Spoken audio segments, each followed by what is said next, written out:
worker. My daughter said it, and her husband, the successful businessman, almost spat out his wine laughing. Neither of them knew that the building where he has his office belongs to me, and I never told them. If this story makes your skin crawl, subscribe to William's Revenge Stories. Every day there's a new story that could change how you see the world. Let us know where you're watching from. My name is David. I'm 75 years old.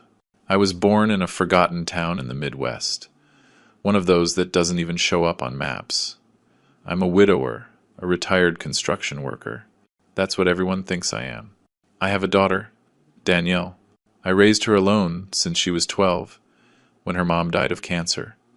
That girl was my entire life, my reason for getting up every morning. I worked until my hands bled for her. I gave her everything, absolutely everything. And I thought she loved me, until 3 days ago. Until that damn dinner where I discovered the truth. I was sitting at that table when it happened. My hands were shaking as I held my fork. Greg's house, my son-in-law's, was full of people I didn't know. Elegant people, people who talked about investments, trips to Europe, success. I was at the corner of the table, where they put the things that are in the way but they can't throw out.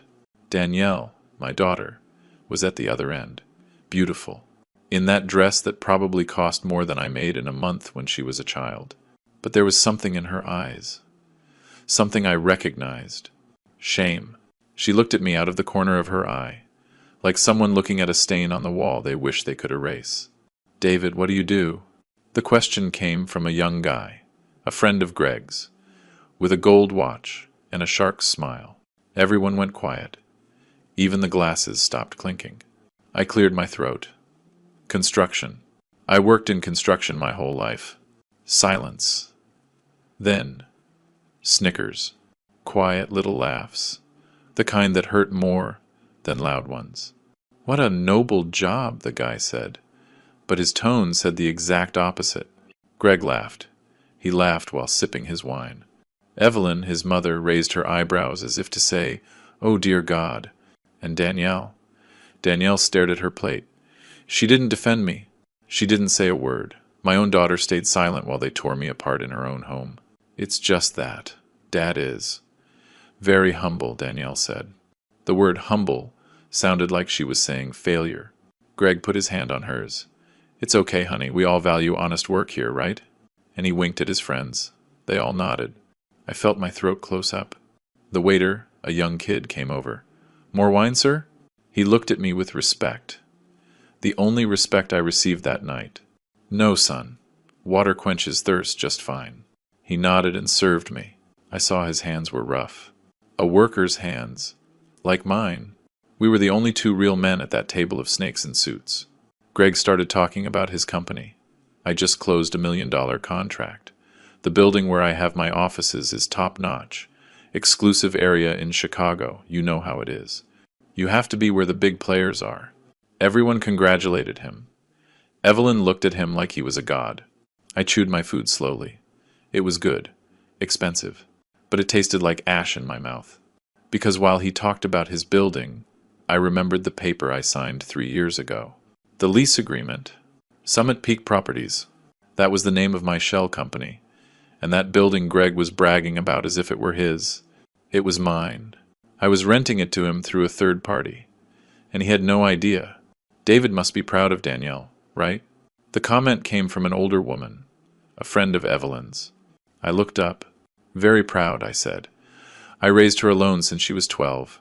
Her mom died, and I did what I could. I expected Danielle to say something. To say, my dad gave me everything. But no. She just smiled uncomfortably and changed the subject. Does anyone want more wine? And just like that, she erased me, as if I hadn't said anything, as if those years of raising her alone, of working triple shifts, of crying in silence, didn't exist. I felt something inside me break. I don't know if it was my heart or the last piece of hope I had left. Evelyn spoke with that soft voice full of venom. Thank God my son didn't just marry anyone. Danielle is an educated woman, with good manners. Not just anyone can be in our social position. She looked at me, just for a second. but it was like a slap in the face. I gripped my fork. I wanted to tell her so many things. I wanted to tell her that the condo where her son lived had been my wedding gift, that the private school for my grandkids was paid for by me, through an account Danielle thought was a fund from Greg's company. But I said nothing.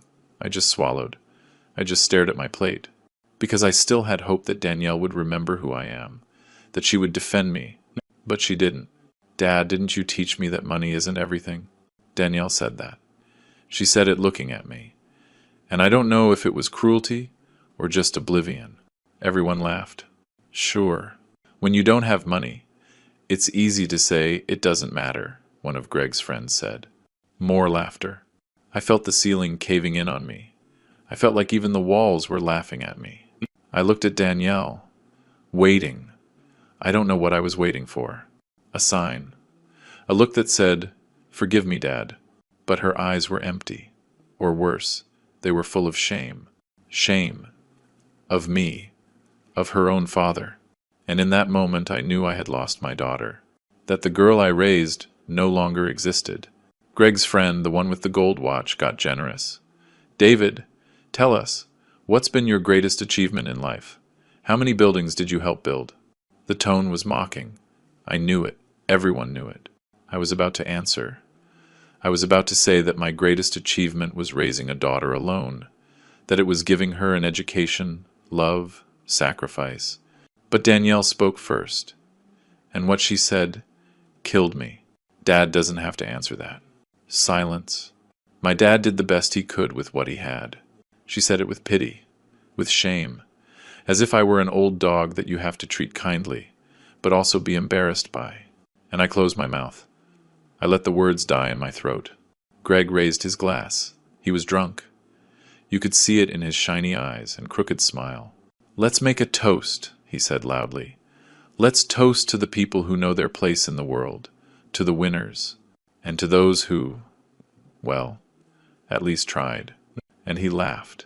He laughed looking right at me. Everyone raised their glasses. Evelyn smiled. The friends cheered. And then Danielle said the words I will never forget until the day I die. "Dad, you're embarrassing us." She said it just like that. Clearly. Directly. Like someone saying it's raining.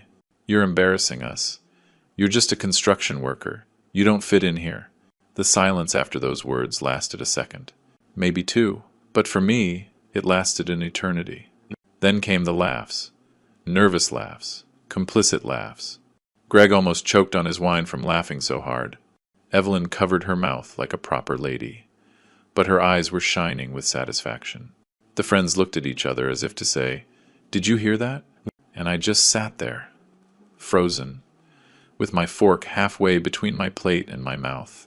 My daughter, the girl I rocked when she cried, the girl I sang to sleep when her mother died, the girl I sold my own dignity for so she would never lack anything. That girl had just spit in my face. And everyone was laughing. Even the ceiling seemed to be laughing with me. I put my fork down on the plate. The sound was soft, but in my head, it echoed like a gunshot. I stood up slowly.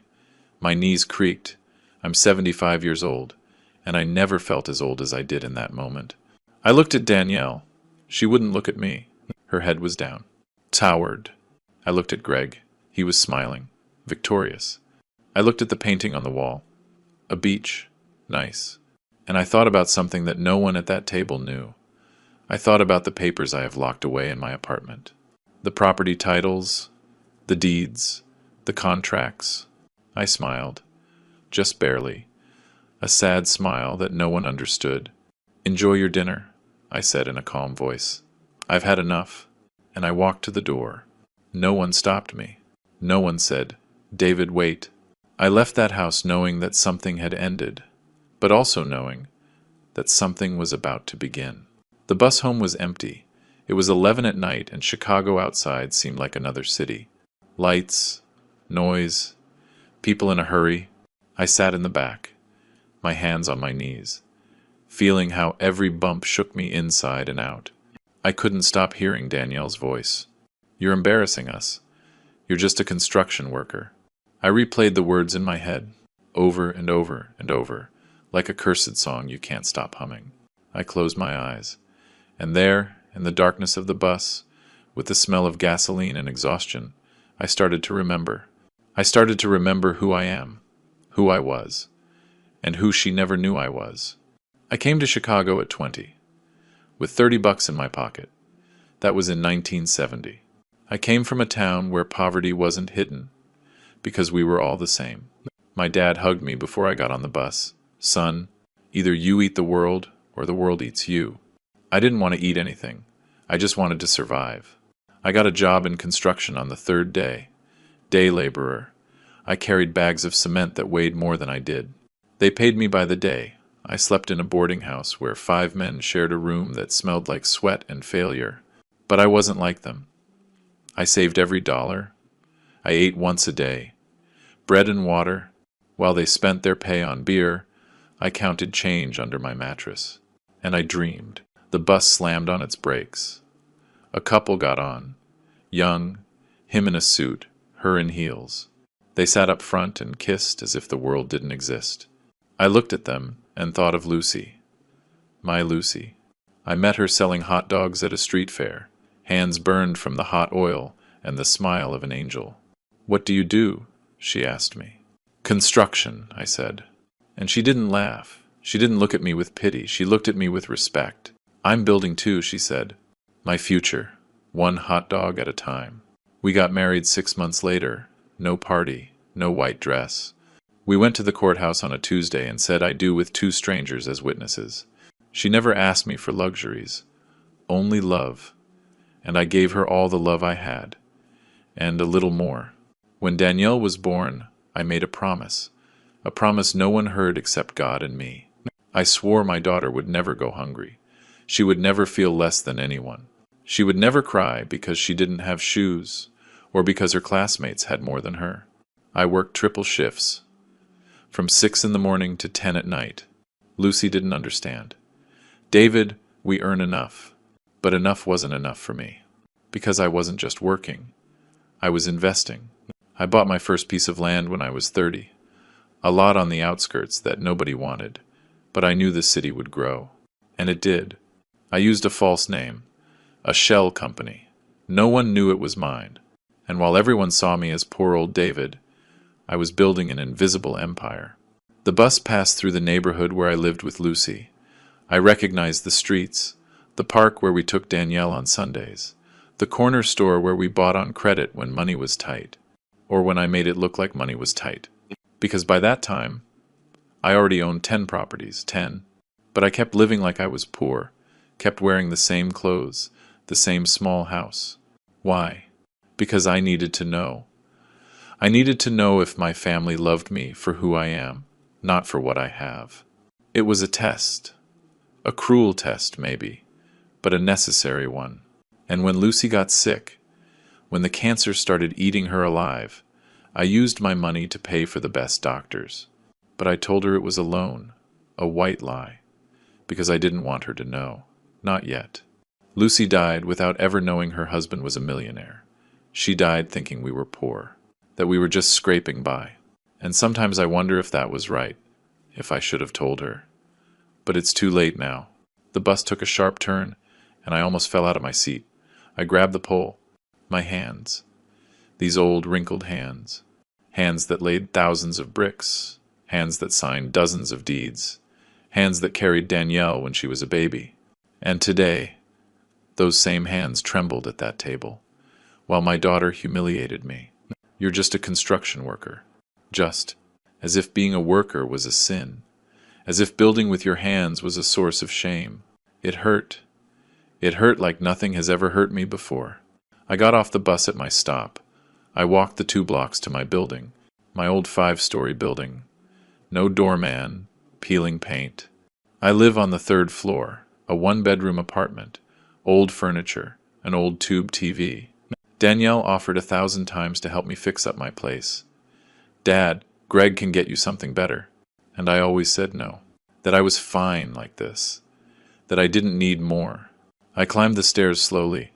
Every step reminded me of my age. 75 years. 60 of them working, 55 of them keeping secrets. I opened the door. The apartment was dark, silent, empty. Like my heart, I turned on the light. Everything was in its place. The photo of Lucy on the table, young, beautiful, smiling. Next to it, the photo of Danielle on her graduation day.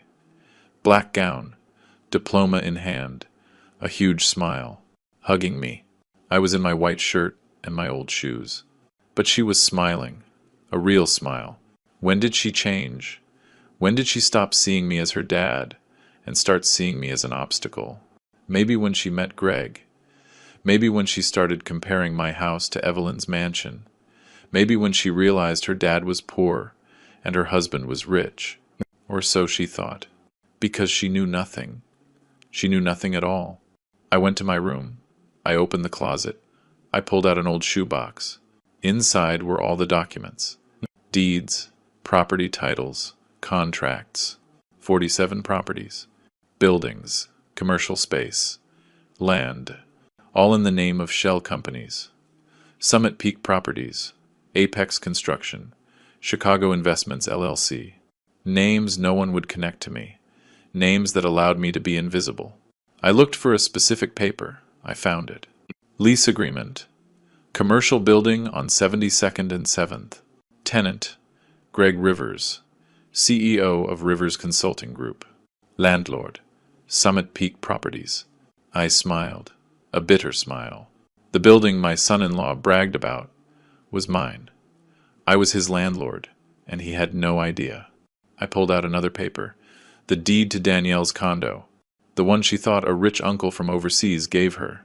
Ali. It was me. I bought it with my money, in my legal name, then transferred it to her name as a wedding gift. She never knew. She never asked. She just accepted. I pulled out more papers. The private school for my grandkids. The educational fund Danielle thinks comes from Greg's company. A lie. I pay for it. Monthly. Through a foundation I created. All this time, I've been holding up my daughter's life without her knowing, and she pays me with humiliation. With shame, with contempt. I felt rage. For the first time in my life, I felt rage against my own daughter. I sat on the bed with all those papers around me. I looked like a king sitting on his treasure, but I felt like a beggar. Because what's the point of having everything if the only person you love sees you as trash? I remembered Lucy's words before she died. Take care of her, David. Promise me you'll never leave her alone. And I kept that promise. I took care of her. I gave her everything. But she left me alone. She left me alone at that table full of strangers, laughing at me. And then I made a decision that would change everything. Tomorrow I was going to my lawyer. I was going to make some calls. I was going to leak some papers in specific places. Because if my daughter wanted me to be invisible, then I was going to disappear. But before I left, I was going to show them who I really am. And no one was ever going to laugh at me again. I woke up at 5. I couldn't sleep. Danielle's words kept echoing in my head like funeral bells. You're embarrassing us. I got up, showered, shaved carefully. I looked at myself in the mirror. 75 years old, deep wrinkles, tired eyes, hands that tremble a little. But my gaze. The gaze was of a man who had just made the most important decision of his life. I put on my best shirt, the blue one, the one I wear for special occasions. Because today was special. Today. I was going to start taking off the costume. Today, David the construction worker was going to start disappearing, and someone else was going to take his place. I got to the lawyer's office at 8 o'clock sharp. The secretary knew me. David, how are you? Here for some paperwork? I smiled. I'm here to review some deeds and make some modifications. She nodded and sent me into the lawyer. Mr. Miller greeted me with his usual professional courtesy.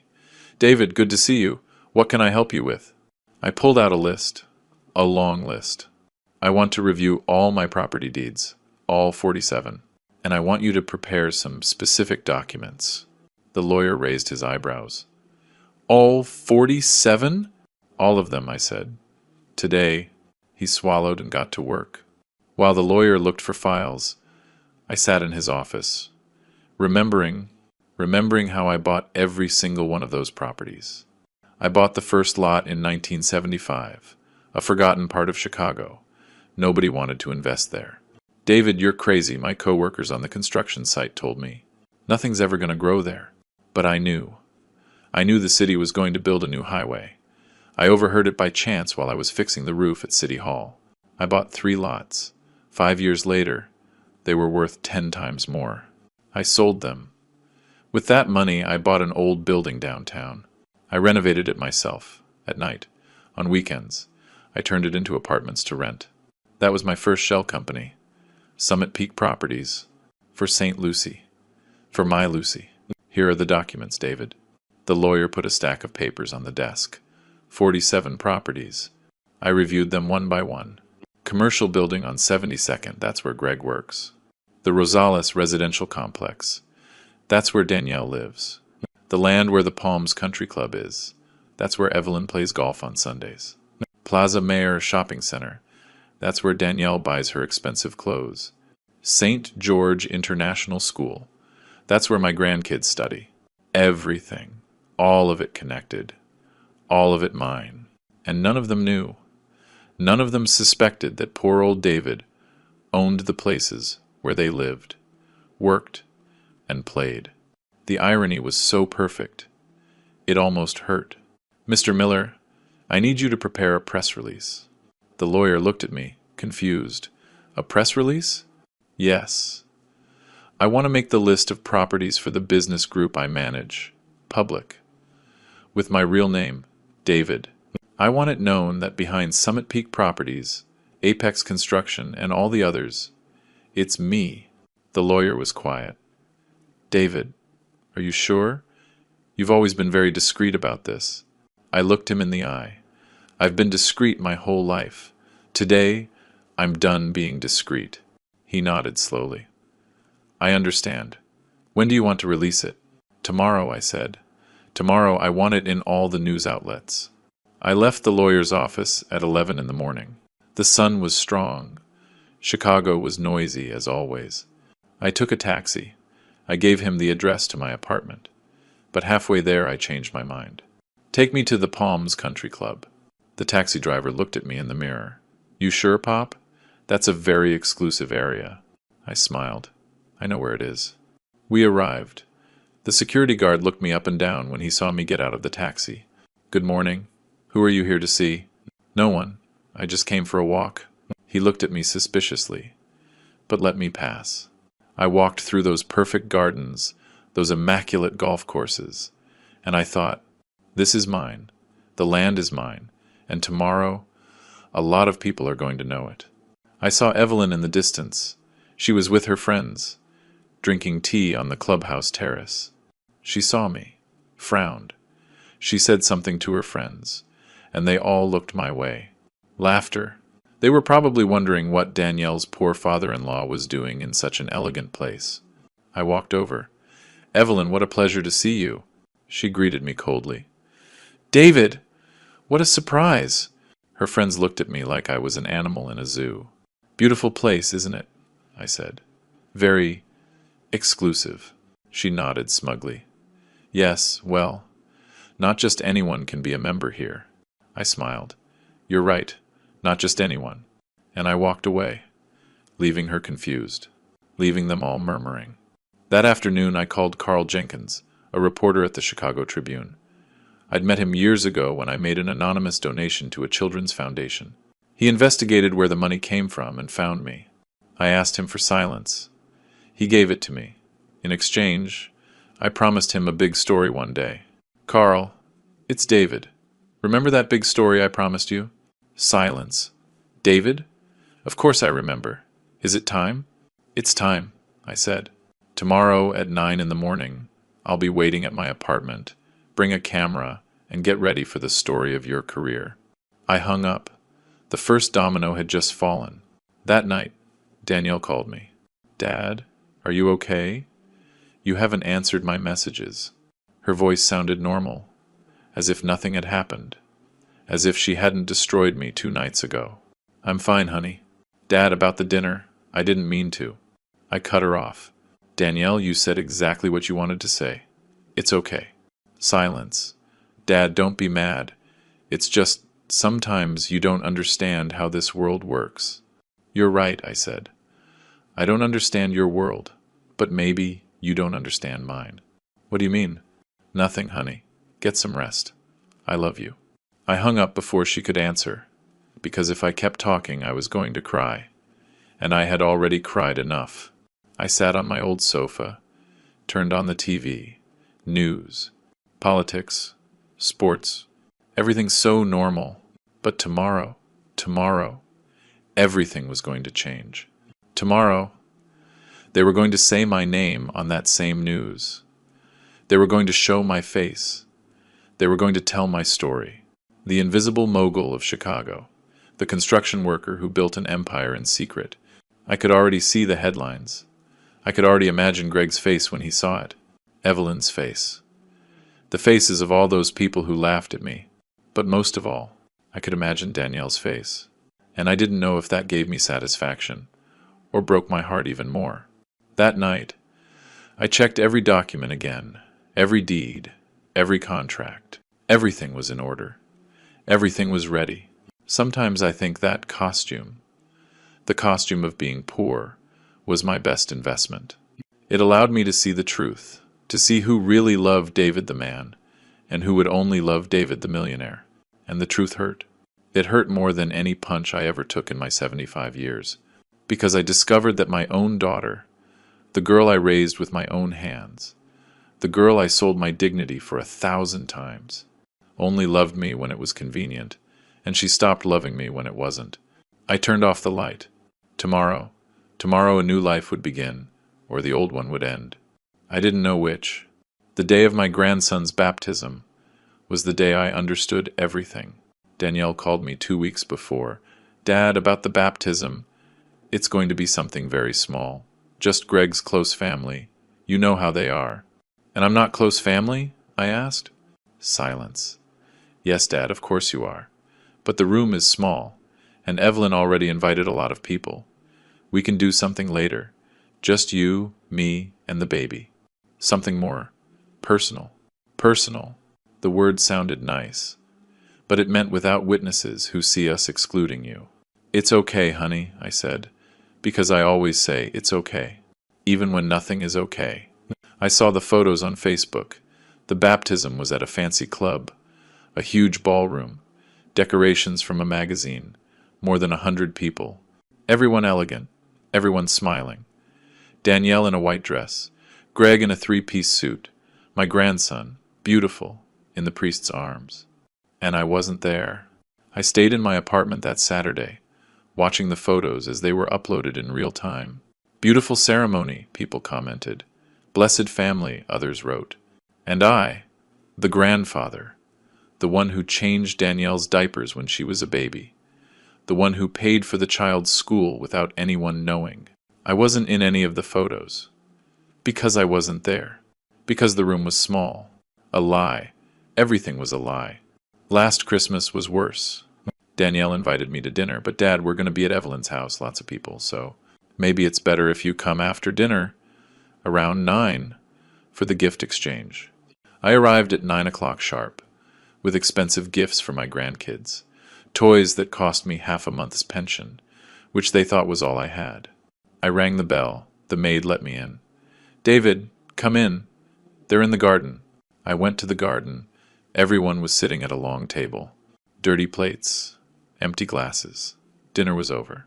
They looked at me, like someone who arrives late to a movie. David, Greg said with that fake joy, just in time for coffee. There was no chair for me at the main table. They sat me at a small table on the side, with the young children. My 5-year-old grandson was there, eating dessert. Grandpa, where were you? I had things to do, sweetie. Evelyn walked past me. David, so glad you could make it. Danielle told us you were busy for dinner. Busy? Another lie they put on me without asking. Yes, I said. I was busy. The gifts I brought were opened at the end, when everyone was already tired. My grandson opened his without much enthusiasm. Thanks, Grandpa. But he had already received 20 other gifts. Mine was just one more, one of the pile. One from the poor grandpa, who does what he can. On Danielle's birthday last year, something happened I'll never forget. They had the party at an expensive restaurant, one of those where the menu doesn't have prices, because if you have to ask, you shouldn't be there. I arrived with my gift, a silver locket, with a photo of Lucy and Danielle when she was a girl. I had saved it for years. Danielle opened it, surrounded by her friends. "Oh, Dad, how nice!" But it wasn't nice, because next to it were the other gifts. A designer handbag from Evelyn, a trip to Cancun from Greg, diamond earrings from her friends, and my locket. Small, old, out of place. She put it away quickly, like someone hiding something embarrassing. Greg made a toast that night. He was drunk. He raised his glass. "To my beautiful wife, who has everything she deserves, because I, unlike some, know how to treat a woman." He looked at me when he said, "unlike some." Everyone laughed. Everyone understood. I looked down. Danielle said nothing. She just laughed nervously and gave him a kiss. And I just sat there, with my glass of water, feeling how every laugh was a knife in my chest. That day, I understood that to them. I was the failure, the one who didn't know how to give his daughter what she deserved, the one who raised her in poverty, the one who wasn't enough. I was never enough for them. If you're listening to my story, please let me know in the comments where you're watching from. Sometimes, when everything feels so heavy, knowing there's someone on the other side who understands gives me the strength to keep going. But they knew nothing. They didn't know that the restaurant where we celebrated that birthday was in a building that is mine, that I rent out the space through one of my companies. They didn't know that the designer bag Evelyn gave her was bought in a shopping center that is also mine. They didn't know that every time Greg brags about his success, he's standing on land that I own. The irony was so thick. Sometimes at night I would laugh alone, a bitter laugh, a sad laugh. But I laughed, because it was either that or cry. And I had already cried too much. 2 days after that horrible dinner at Greg's house, I was in my apartment, preparing everything for the reveal, when my phone rang. It was Danielle. "Dad, can we talk?" "Of course, honey. It's just..." Greg and I were thinking, "You're getting older. You live alone in that old apartment. Wouldn't you like to, I don't know, go to a retirement home? A nice one. We can help you pay." I felt the floor open up beneath my feet. "A home?" "Yes, Dad. It's just, we're so busy, and you need care. In a home, you'd be better off with people your own age." I stayed silent. "Dad? Are you there?" "Yes, Danielle, I'm here." "Think about it, Dad. We could come visit you on Sundays. Well, some Sundays. And you'd be well taken care of. You wouldn't have to worry about anything anymore. You wouldn't have to worry about anything." Translation: you wouldn't have to embarrass us anymore. You wouldn't have to show up at our parties. You wouldn't have to remind our friends that we come from nothing. "Danielle," I said in a calm voice, "I am not going to any home." "But, Dad..." "No, Danielle, no." Silence. "Okay. Whatever you want. It was just a suggestion." She hung up, and I stood there with the phone in my hand, understanding that to my daughter, I was a burden, a problem to be hidden, a secret to be ashamed of. That night, while I was reviewing the documents for the reporter, my phone rang again. It was Carl Jenkins. "David, everything is set for tomorrow. I have the team ready. This is going to be big, really big." "I know," I said. "Are you sure about this? Once it's published, there's no going back." "I'm sure, Carl. More sure than I've ever been." I hung up. I stood in front of the mirror. I looked at myself. 75 years. A whole life of secrets. A whole life of being invisible. But tomorrow, the world was going to see David, the man behind the empire, the construction worker who built a kingdom, and my daughter, my son-in-law, Evelyn, all those who laughed. They were going to discover the truth, and none of them were going to sleep peacefully again. Carl Jenkins arrived at my apartment at 9 in the morning. Sharp. He came with a cameraman and an assistant. They rang the bell and I opened it. "David, good morning." We shook hands. They looked at my apartment, the old furniture, the ancient TV, the unpainted walls. Carl didn't say anything, but I saw the question in his eyes. Is this man really a millionaire? "Come in," I said. "Excuse the mess. I'm not used to visitors." They entered. They set up the camera. They prepared the lights. And I sat on my old sofa, with the box of documents on my lap, ready to tell the truth for the first time in 55 years. "David, before we start, I need to confirm. Are you the real owner of all these companies?" Carl put the papers I had emailed him on the table. Summit Peak Properties, Apex Construction, Chicago Investments. "Is all this yours?" "All of it," I said.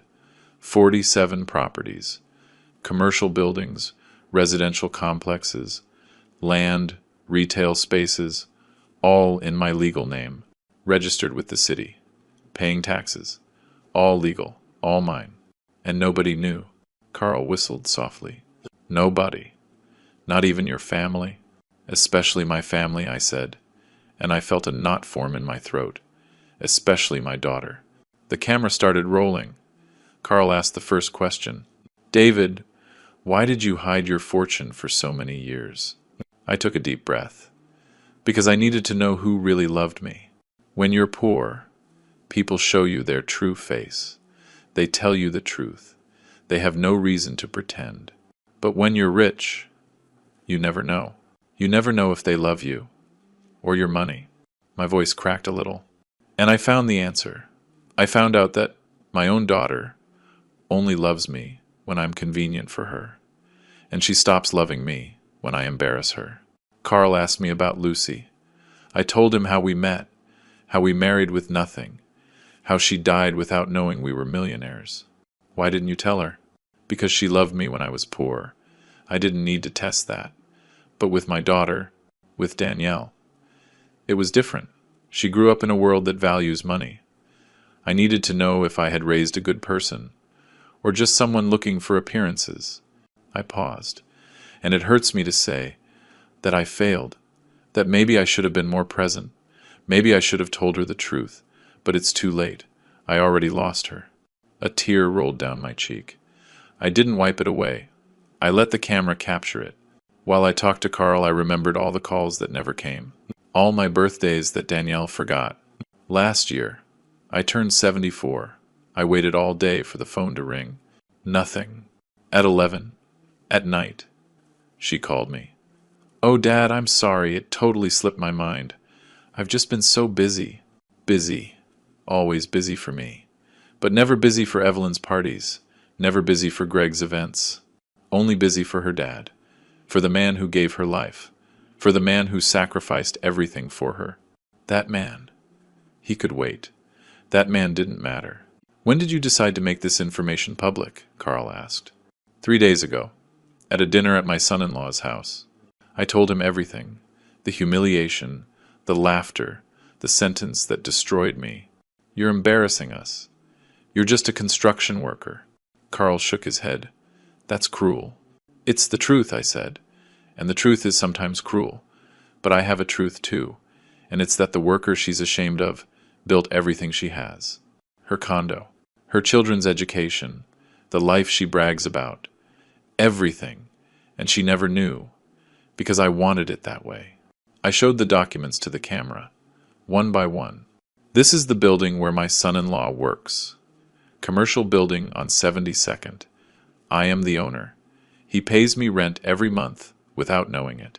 I pulled out another paper. "This is the condo where my daughter lives. I gave it to her as a wedding gift, making her believe it came from an uncle overseas. A lie. It was me." Another document. "This is my grandkids' school. The foundation that pays their tuition. Also mine." Carl was impressed. "This is incredible." "No," I said. "This is sad. Very sad." "What do you hope will happen when this interview airs?" Carl asked. I was quiet for a moment. "I hope my daughter understands the pain she caused me. I hope Greg chokes on his arrogance.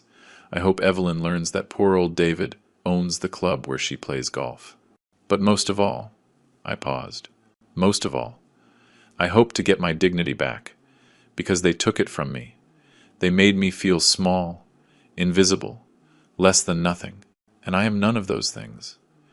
I am David, 75 years old, a builder, an entrepreneur, a father, and I deserve respect. The interview lasted 2 hours. Carl asked me questions about how I built my empire. I told him about every investment, every sacrifice, every smart decision I made while others thought I was foolish. "Do you regret anything?" he asked at the end. "I regret not telling my wife the truth before she died.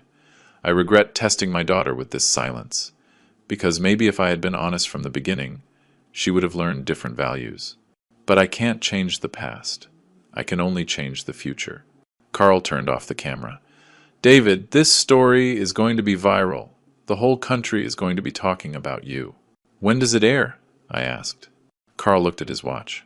"The network wants to run it today. On the noon news, in 2 hours." I felt my heart race. 2 hours. In 2 hours, everyone would know. Danielle would know. Greg would know. Everyone. "Perfect," I said. Carl shook my hand. "David, it's been an honor to tell your story."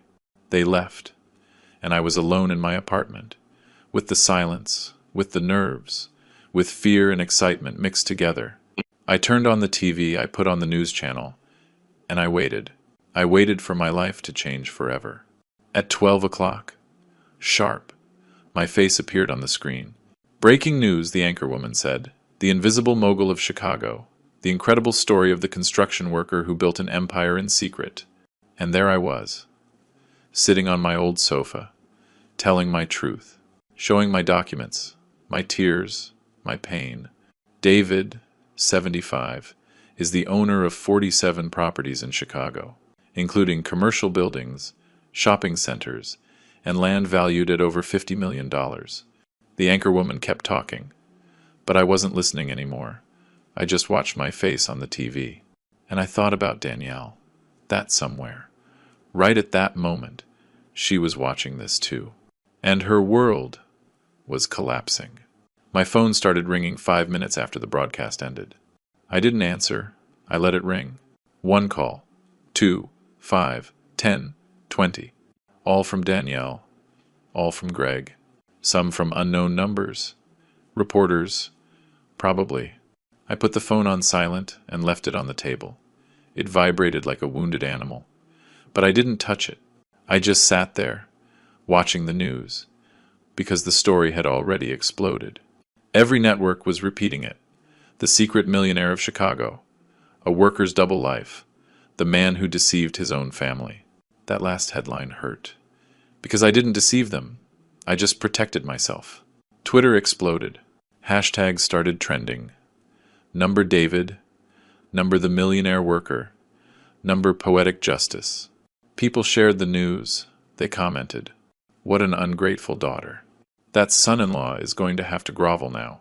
This is karma at its finest." I watched the story go viral. Thousands of comments. Tens of thousands. The photo of me on the sofa became a meme.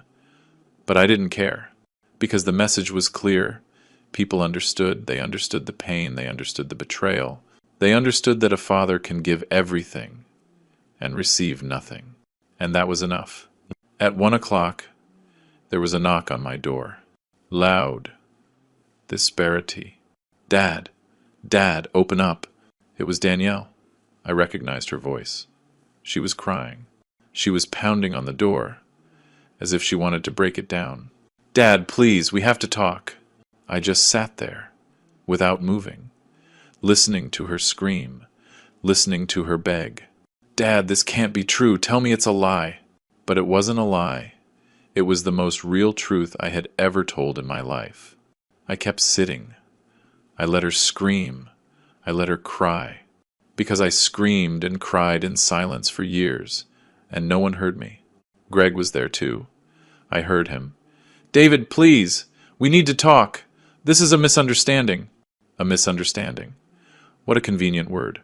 "You can't do this. You're ruining our reputation." There it was, the truth.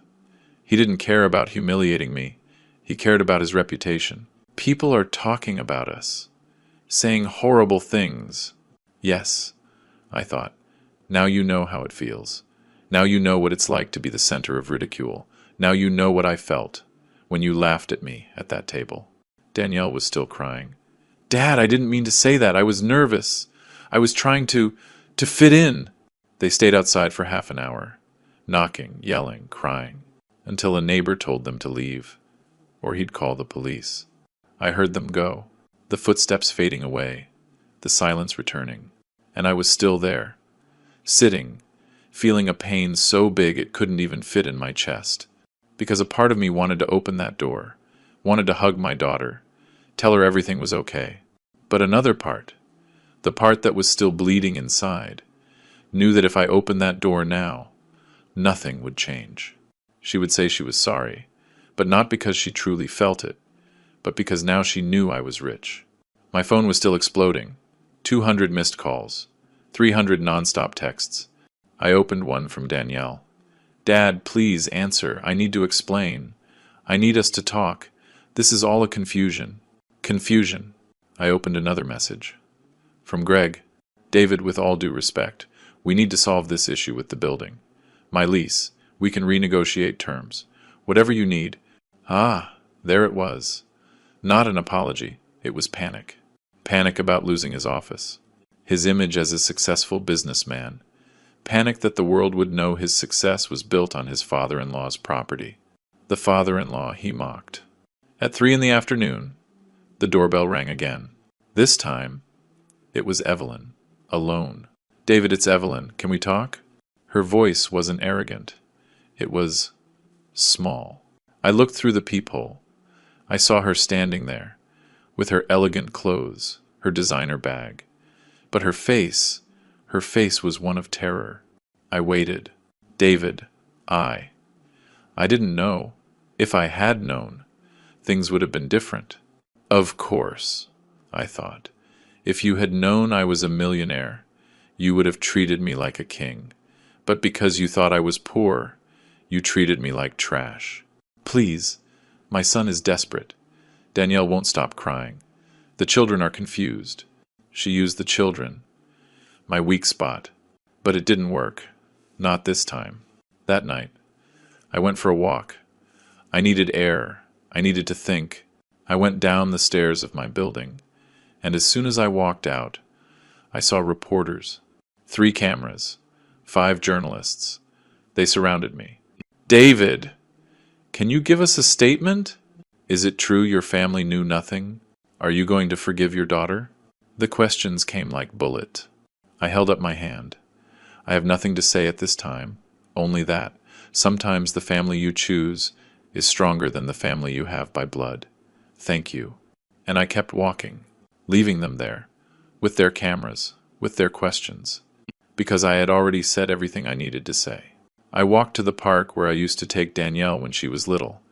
I sat on the same bench we always used, the bench where I taught her to tie her shoes, where I told her stories, where I promised her I would always take care of her. And I did. I kept every promise. I gave her an education. I gave her a home. I gave her love. I gave her everything. And she gave me shame. She gave me humiliation. She gave me pain. An old man sat down next to me. He recognized me. You're David, right? I nodded. I saw your story on the news, and I want you to know you did the right thing. A man must always defend his dignity. He shook my hand, and he left, and I stayed there, crying in silence. When I got back to my apartment, there was an envelope under my door. I opened it. It was a handwritten letter from Danielle.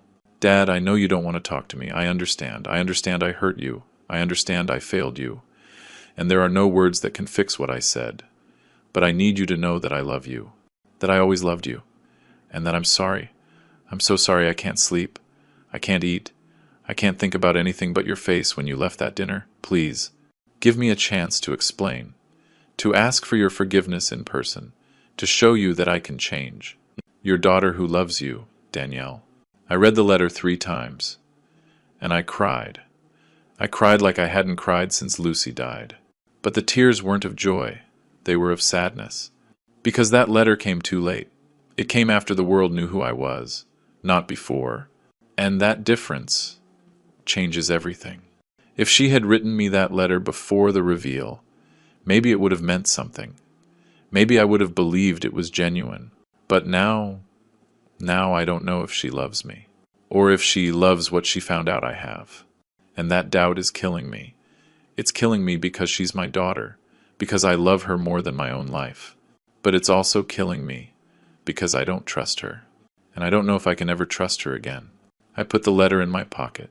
I turned off the light, and I went to bed, knowing that tomorrow would be another difficult day. But at least it would be a day where David was no longer invisible. 3 days after the story broke, I responded to Danielle. A short text. I'll see you tomorrow. The Portal Cafe. 10 a.m. Just you and me. She replied immediately. Yes, Dad. I'll be there. Thank you. I love you. I couldn't sleep that night. A part of me had hope.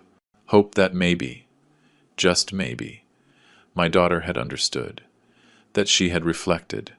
That she was coming to truly apologize. Not because I was rich, but because she loved me. I dressed carefully that morning. The same blue shirt, the same old shoes. Because even if the world knew who I was still the same old David. I got to the cafe 15 minutes early. I ordered a black coffee. And I waited. Danielle arrived at 2 o'clock sharp, but she didn't come alone. Greg was with her. I saw them walk in together, him in his expensive suit, her in an elegant dress and sunglasses, probably hiding her tears. My heart sank. I had told her, just you and me. And she brought Greg. The first mistake. The mistake that told me everything I needed to know. They approached the table. Dad, Danielle said softly. She leaned in to kiss my cheek. I didn't move. Greg extended his hand. David, good morning. I didn't take it. I told Danielle to come alone. I know, Dad. But Greg wanted to be here. He wants to apologize too. They sat down. The two of them, facing me, like a united wall against me. The waiter came over. What can I get you? Danielle ordered a cappuccino. Greg, a double espresso. The waiter left. Uncomfortable silence. Danielle took off her glasses. Her eyes were red, swollen. She had been crying. That much was real. But why was she crying? For hurting me? Or for the consequences? Dad, I don't even know where to begin. Start at the beginning, I said in a cold voice. Start by explaining why you told me I embarrass you. She looked down. I didn't mean to say that. I said it. But I didn't mean it. It was the pressure of the moment. The pressure of what moment? My voice rose a little. The pressure of being surrounded by people who are worth more than your own father? Danielle started to cry, real tears rolling down her cheeks. Dad, forgive me. I was wrong. I was so wrong. I just wanted to fit in. I wanted Greg's family to accept me. And I thought if you... She trailed off. If I... What? I asked. Say it. She sobbed. If you weren't around as much, if you weren't so visible, it would be easier. There it was. The truth. I was an obstacle to her social acceptance. Greg put his hand on hers, as if giving her strength. David, I also want to apologize. Greg spoke in a conciliatory tone. Practiced. A businessman's tone.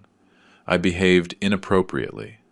I was disrespectful, and I deeply regret it. He sounded sincere, but his eyes weren't. His eyes were calculating, measuring. The question is, he continued, how can we fix this? We're family, and families forgive each other. Family! What an empty word in his mouth. Fix what? Exactly? I asked. What happened between us, Danielle said quickly. We want you to be a part of our lives again, Dad. To get to know your grandkids better. To come to the house whenever you want. No restrictions. I wanted to believe her. I wanted to believe those words were genuine. But something in my chest told me to wait. To listen more. All right, I said. I accept the apologies, but I need time. Danielle smiled. A smile of relief. Of course, Dad. All the time you need. There was a silence. Greg drank his coffee, and then he said something that changed everything. David, since we're speaking honestly, there's a practical matter we need to discuss. Here it comes. I knew it before he finished the sentence. The lease agreement for the building where my office is. I understand you're the owner, and I was wondering if we could renegotiate the terms. I sat frozen, staring at him. Renegotiate? Yes. It's just, the current rent is high, and considering we now know we're family, I thought maybe we could reach a more family agreement. Family. Translation. Cheaper. Or free. Danielle rushed to speak. Dad, it's not that we want to take advantage, it's just, well, you have so much, and we're just starting out. Greg is building his company, and you could help us. As family. There it was, the whole truth. They didn't come to apologize. They came to negotiate. They came to make sure the money kept flowing, but now, with my knowledge, with my blessing, I felt something inside me freeze. Anything else? I asked, my voice dangerously calm. Greg and Danielle looked at each other. She continued, Dad, we've also been thinking about the future, about your grandkids. They deserve security. And you, well, you're 75. Here it comes. I saw it coming like a train. Maybe you should think about making a will, something clear, so that when you know, when you're not here, everything is organized. No legal problems. A will. They wanted to secure their inheritance. They wanted to guarantee that everything I owned would be theirs.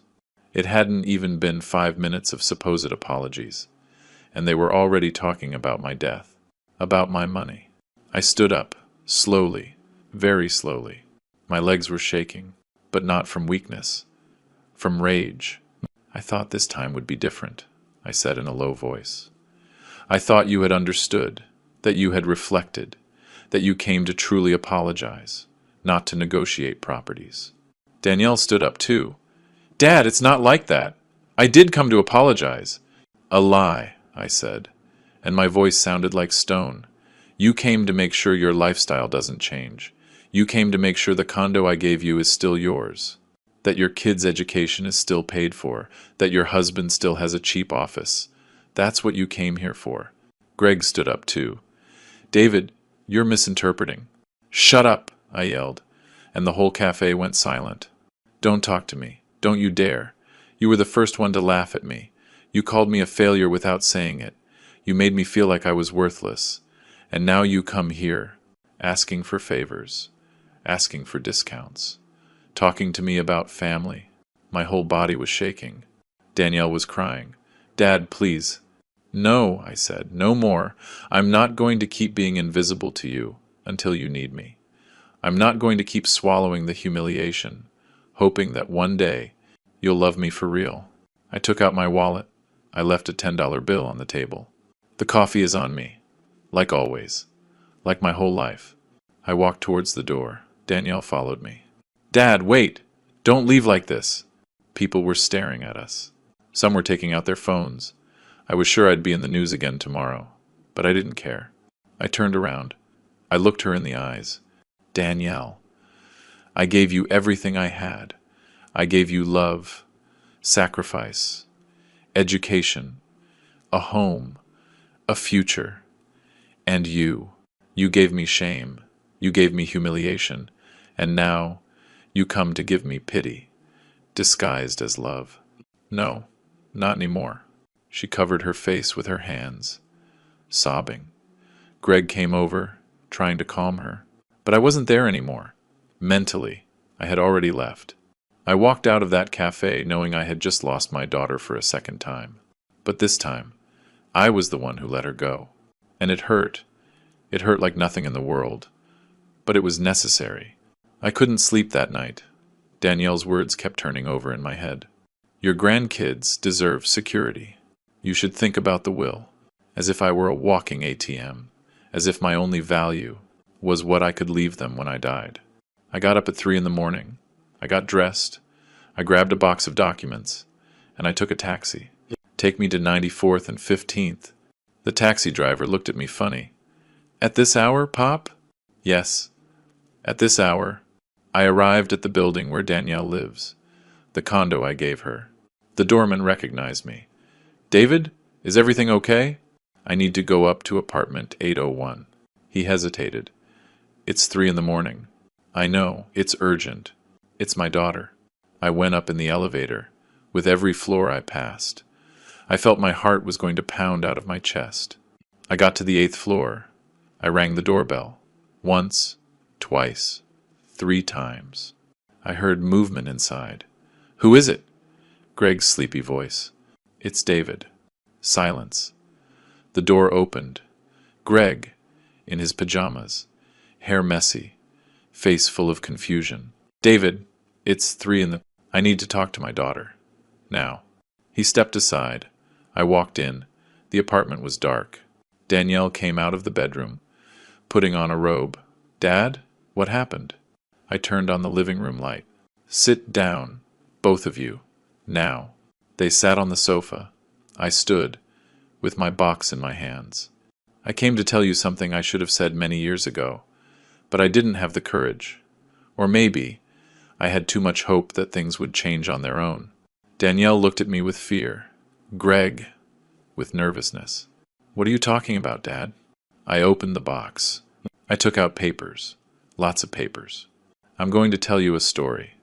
The story of a man who came to Chicago with nothing, who worked until his hands bled, who built an empire, brick by brick. That man married a beautiful woman. They had a daughter. And that man loved that daughter more than his own life. When that man's wife died, he made a promise. He promised that his daughter would never suffer, would never be hungry, would never be less than anyone. My voice started to break, and he kept that promise. He worked triple shifts. He bought property in secret. He built shell companies. He dressed like a poor man to protect his fortune. And do you know why? Silence. Because he wanted to know if his daughter would love him, even if he was poor. Because he needed to know if he had raised a good person. Danielle started to cry. Dad? I'm not finished, I said. That man paid for his daughter's university. He bought her a condo. He gave her a car. He paid for her wedding. He pays for her children's education. Everything. All without her knowing. I took out a document. You see this, Danielle? I showed her the deed to the condo. This condo. Do you know who bought it? I did. In 2015, I paid $250,000. Cash. And I put it in your name as a wedding gift. You thought it came from an uncle overseas. A lie. It was me. She covered her mouth with her hands. What? Yes, me. The construction worker you're ashamed of. The failure. The one who doesn't fit into your world. That was me. Greg was pale. I took out another paper. And this. Do you know what this is? The contract for your kids' school. The foundation that pays their tuition. Also mine. Danielle was sobbing uncontrollably now. Dad, I didn't know. Exactly, I yelled. You didn't know, because you never asked. You were never interested in how a simple worker could pay for so many things. You just accepted. You just took. And when I asked you if you were proud of me, you told me I embarrassed you. My voice was shaking. Your mother, Lucy, would be destroyed if she saw you now. She, who loved me when I was poor, who never asked me for anything, who died without knowing we were millionaires. She would be crying with shame for what you've become. Danielle stood up. Don't bring my mom into this! Why not? Because it hurts you? Well, it hurt me too. It hurt me when you said I embarrassed you. It hurt me when you erased me from family photos. It hurt me when you made me eat in the kitchen at Christmas. It hurt me when you suggested putting me in a home. All of it hurt me. I was yelling, crying, years of pain, pouring out all at once. But I endured it. I endured it because you're my daughter, because I love you. But not anymore. I can't anymore. I sat down in the armchair, exhausted, broken. Danielle knelt in front of me. Dad, forgive me. Please, forgive me. I was a horrible daughter, a horrible person. You're right. About everything. Everything. I looked at her. Her face, full of tears, snot, real pain. Maybe for the first time in years, she was being genuine. Danielle, I forgive you, because you're my daughter, because I love you more than I hate what you did to me. But forgiving you doesn't mean things go back to the way they were. She shook her head. I don't want them to be like they were. I want them to be better. I want to learn. I want to change. Give me a chance, Dad, just one chance, to show you I can be the daughter you deserved. Greg spoke, too, for the first time, with a trembling, humble voice. David, I was wrong, too. I was arrogant, pompous, and I am deeply sorry. I took another document out of the box. This is a will that I drafted yesterday. Danielle turned pale. In this will, 70% of my estate goes to charitable institutions, organizations that help orphans, widows, workers who get injured on construction sites, people who really need it. I paused. 20% goes to the workers who helped me all these years, loyal, honest people. Danielle cried silently. And 10% goes to you, Danielle, so you can learn what it's like to build something with your own hands, so you can value work, so you can understand that money isn't what's important. Love is. Dad, I don't want your money, she said between sobs. I want my dad. I want you to forgive me. I want you to look at me again, like you looked at me when I was a little girl. I broke. I hugged her. I hugged her tight, like I hadn't hugged her in years. She smelled the same as when she was a baby. I want that too, honey, but it's going to take time. It's going to take you showing me with actions, not with words. She nodded against my chest. Whatever it takes, Dad. Whatever it takes. We stayed like that, hugging, crying together. Greg watched us in silence, and for the first time, I saw something like genuine shame in his eyes. I pulled away from her. I wiped my tears. I'm going. But before I go, I want you both to know something. I looked at them both. This condo is yours, Danielle. It's your gift. I'm not taking it back. The kids' school will continue to be paid, because they are not to blame for any of this. But Greg, I looked him straight in the eye, the lease on your office stays at the same terms, market price, like any other tenant. Because the day I give you a privilege for being my son-in-law, I'd be teaching you that family is for taking advantage of, and it's not.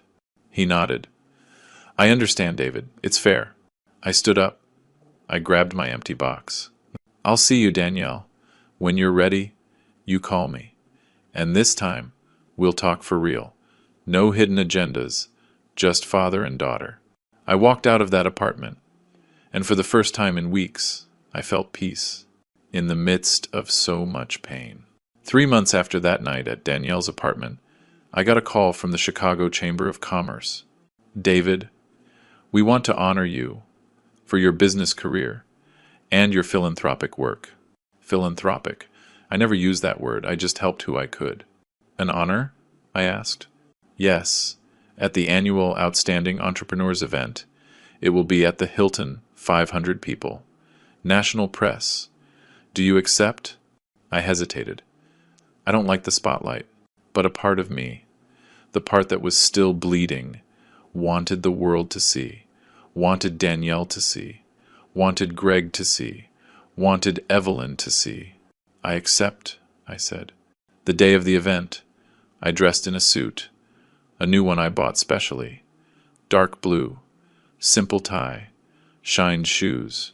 I looked in the mirror, 75 years old, white hair, deep wrinkles, but my eyes shined differently. They were no longer the eyes of an invisible man. They were the eyes of someone who had gotten his dignity back.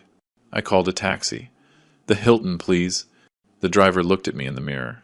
Going to the big business event? Yes. Looking sharp. Pop, you work there? I smiled. Something like that. I didn't tell him I was one of the honorees. I still liked being invisible sometimes. I arrived at the hotel. The ballroom was full. Businessmen in expensive suits, women in designer dresses, waiters serving champagne. I felt out of place, as always, But this time was different. This time, I belonged there. A woman approached me. David, I'm Patricia Ruiz, from the Chamber of Commerce. It's an honor to have you here. Please follow me. Your table is at the front. She led me to a table right next to the stage. There was a plaque with my name on it. David, Outstanding Entrepreneur 2025. I looked at it for a long time, my whole life, waiting to be seen. And there it was, my name on a golden plaque. People started coming to my table. Businessmen who wanted to meet me. David, I read your story. It's inspiring. David, is it true you built everything from scratch? David, I have to introduce you to my partner. I felt overwhelmed, but I answered everyone with courtesy, with humility, because no matter how much money you have, you must never lose your humility. And then I saw her, Danielle, walking into the ballroom, alone, without Greg, dressed simply, no jewelry, no excessive makeup. She saw me. Our eyes met. She smiled. Timidly. I nodded. Just barely. She sat at a table in the back, not at the main table with me, respecting my space. And that gesture told me more than 1,000 words. The event began. There were speeches, presentations, awards. And finally, it was my turn. And now, the host said, this year's special recognition goes to an extraordinary man. A man who built an empire with his hands, who worked his way from poverty to success, who never forgot his roots, and who now dedicates a large part of his fortune to helping those most in need. David, applause. Loud, long. I stood up. I walked to the stage. My legs were shaking. I climbed the stairs. I received the plaque. The president of the chamber shook my hand. David, it's an honor. I stood in front of the microphone. 500 people looking at me. Cameras recording. And me, the old construction worker, about to speak. Good evening. I started, my voice trembling. I'm not good with speeches. I'm better at laying bricks. Laughter. I took a deep breath. I came to Chicago at 20 with $30 in my pocket. Today, I'm 75, and I have 47 properties. But I'm not here to talk about money. I'm here to talk about values. Absolute silence. There are those who are ashamed of where they come from. I am proud of it. I come from poverty, from hard work, from sacrifice. And that's not shame. That's dignity. I saw Danielle in the back. She was crying. I built my fortune brick by brick, dollar by dollar, without stealing, without lying, without stepping on anyone, only with honest work and smart decisions. I continued, but I learned something in these 75 years. I learned that money doesn't change who you are. It only reveals who you always were. I paused. Money didn't change me. But it revealed who the people around me were. It revealed who loved me for real, and who only loved what I could give. I saw how some looked down, and that revelation hurt. It hurt more than any blow I ever took working in construction, because I discovered that sometimes the family you have by blood isn't the family that takes care of your heart. Danielle covered her face, sobbing. But I also discovered that forgiveness is possible, that people can change, if they really want to. Today, I want to dedicate this award to 3 groups of people. I held up the plaque. First, to my wife, Lucy, who loved me when I was poor, and who died without knowing we were rich. She taught me that true love doesn't need money to exist. My voice broke. Second, to all the honest workers of this country, to the laborers, the masons, the ones who build with their hands. You are the backbone of this nation. Never be ashamed of your work. Loud applause. And third, I looked at Danielle, to my daughter, who made mistakes, as we all do, but who is learning, who is changing, because it's never too late to be a better person. I left the stage to a standing ovation, the whole room on their feet, applauding, some crying. I went back to my table. People crowded around. They wanted photos. They wanted to talk. But I was only looking for one person. Danielle. I saw her making her way through the crowd. She reached me. "Dad," she said, her voice broken. "I'm so proud of you, so proud." I hugged her. "I'm proud of you too, honey, of the person you're trying to be." We stood there, hugging, while people watched us. And I didn't care, because that moment was ours, no one else's. That night, after the event, Danielle and I walked through the park, the same park where I took her as a child. "Dad, I have to tell you something," she said. "Greg and we're separating." I stopped. "What?" "Yes. After everything that happened, I realized I got married for the wrong reasons. For status. For money. Not for love." She sighed. "And I don't want to live a lie anymore. I want to live with honesty. Like you taught me. Like I should have lived all along." I felt pride and sadness at the same time. "And the kids? We're going to have shared custody. And me? I'm going to work, Dad. I'm going to get a real job, earn my own living, teach my kids what you taught me, and what I forgot." "And what happened to Greg?" I asked. Danielle smiled bitterly. "He lost the big contract he had. The company he worked for found out his success was based on, well, family connections. That he no longer had. They fired him. He's looking for work now.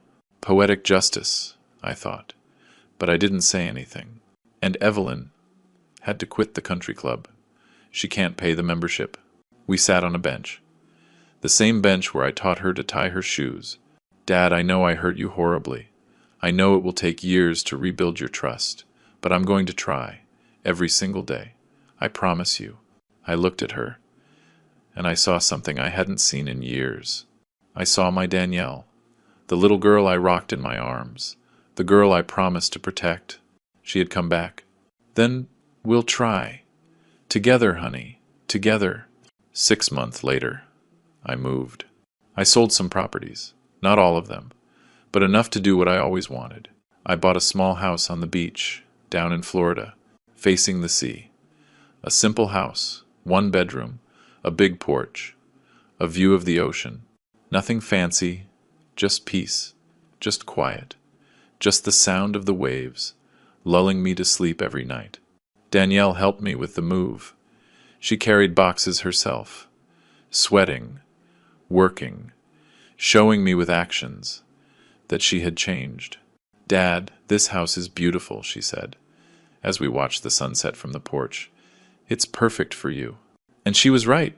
For the first time in 75 years, I had a place that felt like mine, a place where I could just be David. Danielle came to visit me every 2 weeks. She brought the kids. We played on the beach. We built sandcastles. I taught them how to swim. And they called me Grandpa. Not David, not Sir, just Grandpa, with love, with respect. One day, my oldest grandson asked me, "Grandpa, is it true you were very poor before?" Danielle tensed up, but I smiled. "Yes, sweetie, I was very poor. And now you're rich? Now, I have enough. Which is better, rich or poor?" I thought about it. Neither. The best thing is to be honest, a hard worker, and to love your family, for real. He nodded, and I knew something was changing, that the lesson was getting to the next generation. Danielle got a job at a school, an elementary school teacher. She didn't earn much, but it was honest money. Money she earned with her own effort. "Dad, I've never felt so satisfied," she told me one day. "When I get my paycheck, I know I earned it. It wasn't a gift. It wasn't given to me out of pity. It's mine." I was proud, so proud. I couldn't contain it. "Your mom would be proud too," I told her, and she cried. But they were good tears, tears of redemption. "I hope I deserve it one day, Dad." "You already deserve it, honey. You already do." Greg tried to reach out once. He came to the beach house, unannounced. He knocked on the door. I was reading on the porch. "David, can we talk?" He looked different.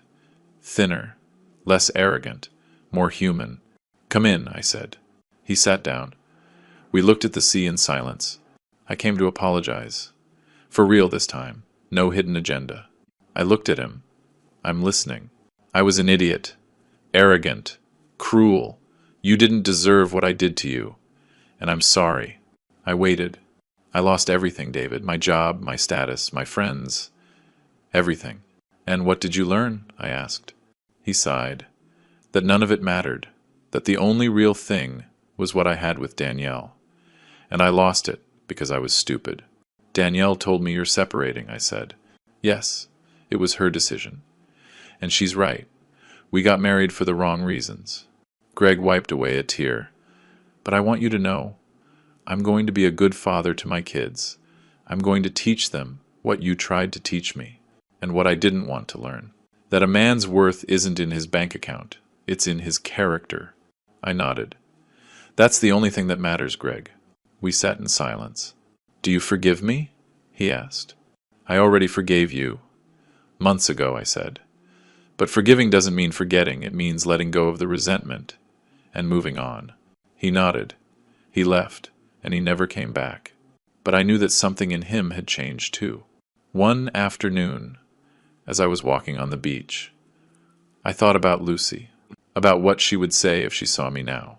I closed my eyes, and I could almost hear her voice. You did it, David. You raised a good woman. It just took her a little longer to realize it. I smiled. Yes, my love. It took her time, but she got here. Sometimes I'd talk to her like that, in my mind, in my heart, because even though she died years ago, she never really left. She was still here, in every decision I made, in every value I defended. Did I do the right thing? Revealing the truth? I asked the wind, and the wind answered me with a warm breeze. And I knew, yes, I had done the right thing. I changed the will. In this new version, Danielle received more, not everything, but more, because she was earning it, not with words, with actions. Dad, I don't need more, she told me when I told her. The 10% you left me is more than I deserve. It's not for you, I said. It's for your children, for my grandkids, so they have a safety net. But with one condition. What? That you teach them the value of work. That you teach them that money is earned, not inherited. That you teach them to be good people before being rich people. She nodded. I promise you, Dad. I promise you with my life. I started working with a foundation, helping orphaned children. I gave them scholarships, paid for their education, taught them trades, carpentry, plumbing, electrical. The future isn't just in universities, I told them. It's in the hands that know how to build. One of the kids asked me one day, David, why do you help us? Because I was like you, I said. I came to this city with nothing, and someone gave me a chance. Now, I'm giving you a chance, and one day, you'll give it to someone else. I saw their eyes light up, and I knew the cycle would continue. At night, I'd sit on my porch and look at the stars, and I'd think about everything that happened. The pain, the humiliation, the betrayal, but also the forgiveness, the redemption, the peace. Was it worth it? Revealing my secret? Yes. 1,000 times, yes. Because I got my dignity back. Because I got my daughter back. Because I got myself back. The money didn't change me. It just took the mask off of everyone else. And even though it hurt to see their true faces, it was necessary. Because living a lie is worse than facing a painful truth. Danielle came to visit me on my 76th birthday. She brought a cake, made it herself. It's not perfect, Dad, but I made it with love. I tried it. It was salty.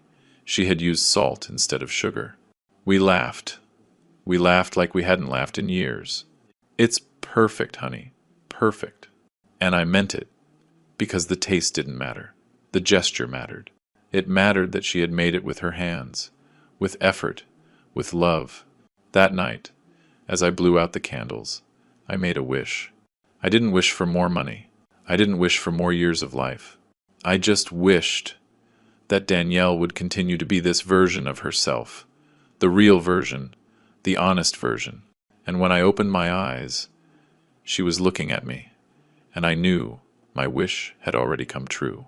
I live peacefully now. I wake up with the sun, I walk on the beach, I read, I think. Sometimes reporters come by. They want interviews. I say no to most of them, but sometimes I accept, because my story might help someone. It might teach them that dignity has no price, that true love doesn't need money, that it's never too late to stand up for yourself, that forgiving isn't weakness, it's strength, and that in the end, the only thing that matters isn't how much you have.